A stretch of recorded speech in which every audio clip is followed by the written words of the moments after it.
à tous, bienvenue sur Touchdown Actu, ici Plax pour un nouveau tableau noir. Et au programme cette semaine, on va regarder l'intégralité du premier drive, ou la plupart des jeux en tout cas, du premier drive du match des Rams contre les 49ers il y a 2 semaines. Et donc ça, on va changer un peu, plutôt que d'analyser juste un jeu, on va aller un peu plus vite sur chaque jeu, mais on va regarder plusieurs. Et comment le coach des Rams réussit à rentrer un peu dans la tête des 49ers sur ce drive-là en tout cas, en les conditionnant à certaines choses pour finalement les prendre à revers sur le dernier jeu. Alors, beaucoup de courses, d'ailleurs on va voir que des courses dans ce drive-là, et sauf qu'il y a des misdirections, des feintes de partout, et on essaye de un peu perdre la défense à chaque jeu. Alors, premier jeu, on va remettre la balle à Malcolm Brown, sauf qu'on ne lui fait pas une simple remise classique, comme on peut voir souvent. D'ailleurs, le premier jeu du match, pour un peu mettre tout le monde dans le bain, ça arrive assez souvent que ce soit une course classique du running back. Là, pas du tout. On va remettre la balle au running back, mais on va quand même profiter du jeu pour faire partir un receveur qui ici en end around de l'autre côté pour un peu perdre la défense. Ça reste une remise classique au running back qui va quand même plutôt bien fonctionner et qui va gagner quelques yards derrière. Donc là on regarde Jared Goff, numéro 16, qui fait la remise au running back et qui feinte le end around au receveur qui part de l'autre côté. Voilà un jeu qui fonctionne plutôt bien, puisque vous voyez un joli trou qui s'opère dans la défense, et il gagne quasiment le first down. 2 jeux plus tard, exactement la même chose, quasiment la même chose, une feinte sur le receveur qui d'abord ici part en motion, on voit qu'il est déjà lancé, il va partir pour essayer de faire une course sur l'extérieur, et ça va se finir en remise au running back. Donc 2 fois la même chose, c'était un coup dans un sens, un coup dans l'autre. Ici il y a une motion, mais c'est quasiment le même jeu, il se passe quasiment la même chose. Donc on va regarder ça au ralenti. On va aussi voir que Jared Goff lance le jeu un tout petit peu trop tard. Du coup là, regardez le numéro 12, il fait semblant de prendre la balle. Là il fait semblant, mais en fait Jared Goff se retourne un tout petit peu trop tard. Je pense qu'il y a un tout petit problème de timing ici, mais en tout cas le but était le même, faire une feinte d'une course extérieure d'un receveur et que ça finisse dans les mains du running back. Toujours Malcolm Brown, course plein centre, et encore une fois un gros trou. Excellent travail de la ligne offensive, et il va gagner, alors là je sais plus, là 5, 6, continue à courir, encore quasiment le first down sur ce jeu. Jeu suivant, qui l'eût cru, il va se passer quasiment la même chose.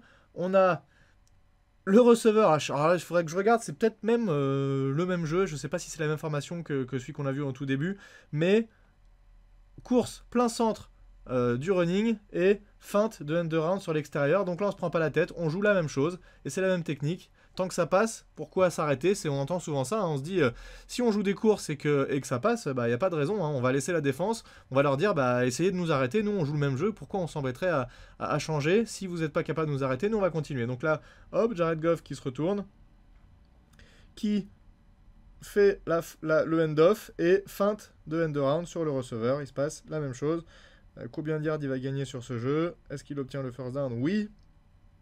Il passe très largement la ligne de first down et il finit par se faire plaquer. Donc c'est 3e, c'est même la 4e, puisqu'il y a un jeu qu'on a sauté mais qui était une course un peu plus normale de Malcolm Brown, plein centre, et à chaque fois ça gagne énormément de terrain, donc pas de raison de s'arrêter. Et là, vous sentez l'arnaque, forcément, pointer le bout de son nez. On est en train de conditionner la défense du côté des Rams. On leur fait de la course au centre, on les bourrine au centre, jusqu'à ce qu'à un moment, évidemment, ça change et on part sur l'extérieur. Et c'est ce qui va se passer, pas à ce jeu-là, mais celui d'après. Donc, même quand on conditionne, c'est pas obligé d'être 3 fois le même jeu pour après feinter. Ça peut être, on conditionne plusieurs fois dans le match, à plusieurs reprises, sur un jeu. On leur montre un jeu, on leur montre un jeu, on leur montre un jeu, et à un moment, on change. Ici, on va d'ailleurs faire une petite pause sur la course au centre, on va un peu changer ça, puisque ça va être un jeu feinte de toss sur le running back. Donc Jared Goff, vous allez voir, Jared Goff, il va se retourner en pivot, il va un peu lever les bras au ciel avec le ballon pour faire comme s'il faisait une petite passe rugby à son running back. C'est finalement une remise qui va être faite au receveur qui est ici sur la droite de la ligne, qui va passer entre le garde et le tackle gauche. On va avoir un bloc du tackle gauche sur l'extérieur, un bloc du garde pour loquer à l'intérieur. Le receveur qui est ici va venir bloquer le linebacker qui est sur la droite de la défense. Et en plus de ça, on va avoir un décrochement qui va venir mener la voie pour le receveur. Et ça va plutôt bien marcher sur ce jeu. On va dérouler au ralenti.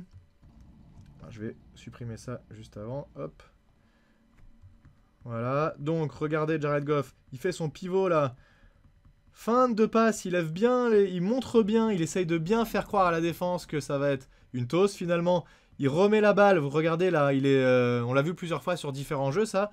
La remise, elle se fait entre le quarterback et la ligne, et donc c'est là où le receveur est le mieux caché et il n'est pas trop visible des défenseurs. D'ailleurs, ils dansent un peu là les défenseurs, ils disent qu'est-ce qui se passe à droite, à gauche, je sais pas trop.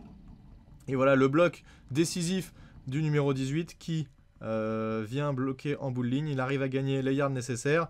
Et c'est un beau jeu. Alors je sais pas, il va pas faire le first down là-dessus. Mais encore beaucoup de terrain. À partir du moment où on gagne plus de 5 yards sur un jeu de course, il faut se dire que c'est une victoire pour l'attaque. Puisque c'est beaucoup de terrain pour un jeu assez safe en course. Voilà, on arrive sur le jeu final qui va permettre aux Rams de marquer ce touchdown. Ils ont gagné énormément de terrain à la course. On l'a dit, ils ont conditionné la défense avec des feintes sur les extérieurs et finalement des courses au centre du running back. Et bien voilà, c'est là où ça va payer puisque on va avoir, comme tout à l'heure, une motion. Alors il me semble que là c'est Cooper Kupp, mais je crois que c'était pas lui tout à l'heure qui faisait la motion. Ça change pas grand chose, peu importe si c'est pas exactement le même joueur, en tout cas le schéma est le même, c'est une motion avant le jeu du running back qui va partir ici et qui va feinter la remise avec le quarterback. Juste derrière, plutôt que cette fois-ci faire la remise au running back, eh bien on va feinter et on va faire une remise plus tôt. Donc regardez, ça fait beaucoup de trails dans tous les sens, mais il va y avoir une petite passe il la donne pas, il fait pas un end-off directement, mais il va lui dropper un petit ballon, comme ça il va le jeter dans les airs pour que le receveur l'attrape au passage, avec un lead block du tight end ici qui va venir bloquer sur l'extérieur et ça va très bien marcher, notamment grâce à une feinte. Alors honnêtement, quand j'ai vu le jeu la première fois, je me suis dit où est la balle en vitesse réelle. Là on va le voir puisque c'est au ralenti, mais en vitesse réelle c'est vraiment impressionnant. Donc regardez la motion, Cooper Kupp qui va passer derrière le quarterback. Encore une fois, il fait une espèce de petite feinte, mais c'est assez léger. Il fait semblant de faire la remise au running back. Et là, regardez, ploup, il lui remet la balle, mais c'est très léger. Il lui dépose quasiment, voilà, juste une petite passe en l'air. Woods récupère la balle, et là, le terrain est libre. Il n'a plus qu'à aller parcourir les yards qui lui restent. Alors quand même, à la fin c'est sur la puissance qu'il arrive à s'imposer. Il est face à un DB qui doit être un peu plus léger que lui. Il arrive à l'enfoncer un peu et il finit par marquer. Mais c'est voilà, ce que je voulais montrer, c'était vraiment comment on arrive à conditionner une défense. On fait plusieurs fois le même jeu ou des jeux qui sont assez similaires finalement, avec des schémas de jeu qui sont identiques, et au dernier moment, sur le dernier jeu, forcément, on change quelque chose. Et la défense, qui a l'habitude de voir un jeu, se trouve un peu perdue à ce moment-là. Et se laisse avoir sur cette course renversée, en tout cas, du receveur qui va marquer le touchdown. Voilà, je trouvais ça intéressant d'analyser pas uniquement un jeu dans cette vidéo, mais plutôt un drive en entier, et de voir comment une attaque qui arrive à conditionner la défense peut se créer des possibilités intéressantes. J'espère que ça vous aura permis d'en apprendre plus sur le foot américain. N'hésitez pas, comme d'habitude, à mettre dans les commentaires s'il y a certains éléments que vous souhaitez qu'on analyse dans des vidéos de tableau noir, et je vous dis à très bientôt sur Touchdown Actu. À plus tout le monde, salut.